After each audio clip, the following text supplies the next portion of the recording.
evaluate the integral of e to the x over the square root of 4 minus e to the x dx.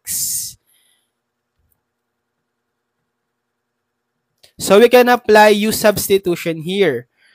We let u be equal to the expression inside the radical, the 4 minus e to the x, because the derivative of 4 minus e to the x will be equal to the e to the x dx.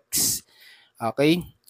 So derivative of u, du, derivative of 4, 0, minus derivative of e to the x, same, e to the x, put dx. So we will have du is equal to 0 minus e to the x, it's negative e to the x dx.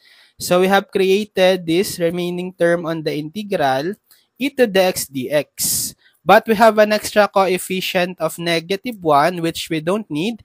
So we get rid of that by dividing both sides by negative 1. So we divide both sides by negative 1. We will have du over negative 1 or negative du equal, canceling out the negative, it's equal to e to the x dx. Now we substitute. So we have the integral of e to the x dx. That's now equal to negative du over, we have the square root of 4 minus e to the x. That's equal to u. So we put the negative in front of the integral. We have negative integral of du over the square root of u. So to evaluate this integral, we transform the radical in terms of fractional exponent.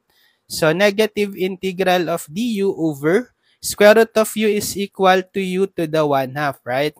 And then since the power of u is under the denominator, we put it on the numerator by using negative law of exponent. So that's equal to u to the negative 1/2.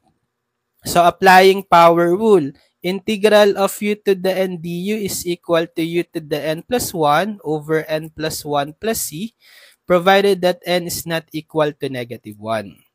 So therefore, we have negative integral of u to the negative 1/2, that's u to the negative 1/2 plus 1 over negative 1/2 plus 1 plus c. So negative u raised to negative 1/2 plus 1, that's positive 1/2, divided by negative 1/2 plus 1, 1/2 plus c. So get the reciprocal of 1/2. So we have negative 2 over 1 or 2 times u raised to 1/2 plus c, or you can transform it back to radical form. We have negative 2 square root of u plus c. Then final step, substitute back the u in terms of x, which is 4 minus e to the x. So the final answer is negative 2 square root of u, which is 4 minus e to the x plus c.